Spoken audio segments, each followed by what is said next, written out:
I was halfway through a ham sandwich in my work truck during lunch when my phone buzzed. The message stopped me cold. It was from her. I sold your car. My family's priorities come first. Be grateful I let you stay in my life. No warm birthday wishes. No teasing jabs. Just cold, sharp words that cut straight through me. Then another text followed. My brother's starting college. You're covering his first semester. $6,000. Dubai. Friday. I stare at the screen, the sandwich suddenly dry and tasteless in my mouth. This wasn't a request. It was a command, heavy as a boulder pressing down on my chest, flattening me beneath her control. I typed back, steady but firm, not a chance. Her reply was instantaneous and merciless. Then pack your bags. You mean nothing to me. That night, I moved with quiet precision, no haste, no noise, but I left behind something she would find later. By dawn, her carefully constructed world was crumbling.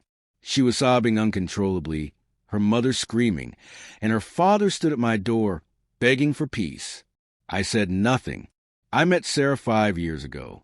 She was like a gentle summer breeze, her smile wrapping me in warmth and making me feel seen, valued, essential.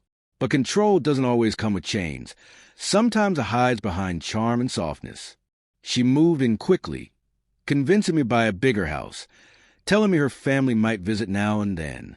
Those visits never ended. Her brother arrived after getting kicked out of school. Then her mother showed up after losing her job.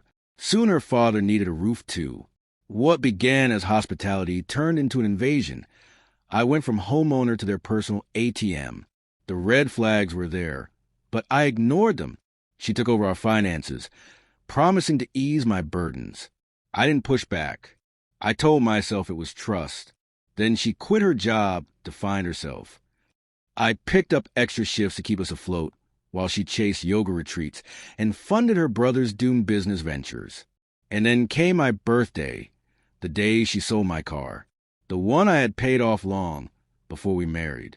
She forged my signature on the title and left the paperwork on the kitchen counter, as if I wouldn't care, as if she expected me to beg or fight. I didn't. I smiled quietly and began scheming. The very next day, I opened a new bank account, hidden and secure, and started redirecting my paychecks. I contacted the realtor who sold us the house. Luckily, I had never put Sarah's name on the deed. She always said paperwork stressed her out. That deed was my lifeline. 2 days later, I filed for divorce, citing emotional manipulation and financial abuse. I had proof, bank statements, text messages, screenshots, all carefully gathered. I bided my time, waiting for the perfect moment. Her brother's tuition bill. The night I left, she was out with friends. I packed methodically, laptop, clothes, the ring my late mother had given me. Then I went to the bedroom safe, the one she never bothered to check. Inside, I placed an envelope. Not money or sentimental keepsakes, but cold evidence. Loan papers with her forged signature. Credit card bills racked up in my name by her mother's reckless spending. Text exchanges between her and her brother laughing about how they'd milked me dry, and a copy of the deed held solely in my name.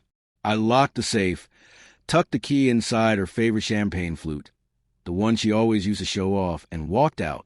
Morning brought a storm. Calls flooded in from blocked and unknown numbers. Voicemails swinging wildly from tears of rage to desperate pleas. Her mother cried, "You betrayed us." Her father said, "We didn't know it would go this far." At my motel, a knock came.